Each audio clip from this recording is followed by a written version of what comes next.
Namaste Andy, this is Jyotsna Chandrat wishing you all health and happiness. సియోల్లో మనం war memorial దగ్గర ఉన్నాము. It's a very huge building, అంత పెద్ద building. మనం వియత్నాంలో కూడా చూసాము ఒక వార్ బిల్డింగ్ అని, కానీ ఇక్కడ ఇంకా చాలా పెద్దగా ఉందిట. We have a round about look అనమాట. Will proceed inside. War memorial బిల్డింగ్లో వెళ్ళాలంటే చూడండి ఎన్ని మెట్లు ఎక్కాలో, వారియర్స్ లాగా ఎక్కి వెళ్ళాలన్నమాట. This is the entrance. ఈ హాల్లోకి ఎంటర్ కానీ చాలా గ్రాండ్గా అనిపిస్తుంది.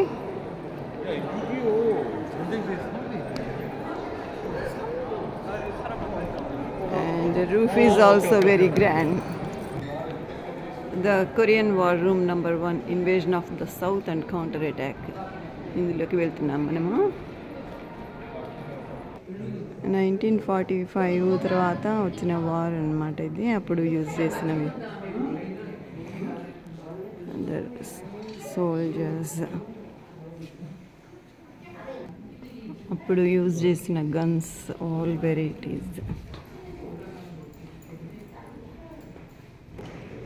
అప్పుడు యూజ్ చేసిన బైక్స్, బైక్ పక్కన ఉంది చూడండి ఎవరిన కూర్చోడానికి.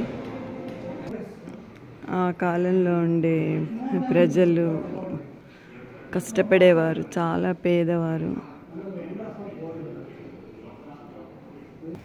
అప్పటి గన్స్,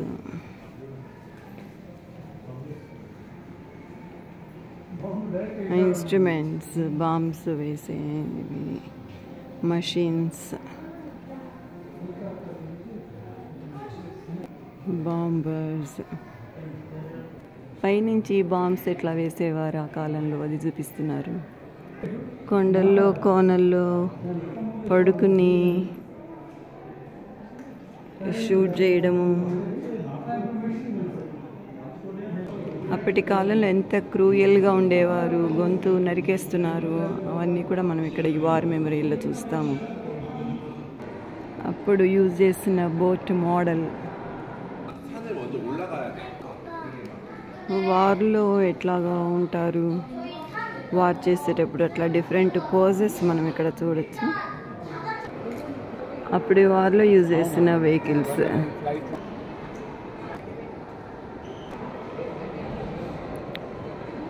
ఒరిజినల్ వార్ ట్యాంకర్స్.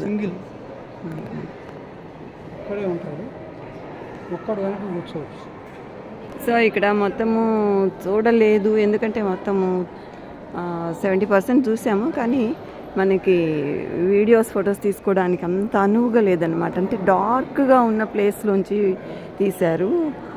అంతా కూడా సెట్టింగ్ అట్లాగే ఫారెస్ట్ ఎట్లా డార్క్ ఉంటుందో అదే సెట్టింగ్. సో అట్లా మనము వీడియో తీయలేకపోయాము. And we're going out. Thank you so much for watching. జై హింద్.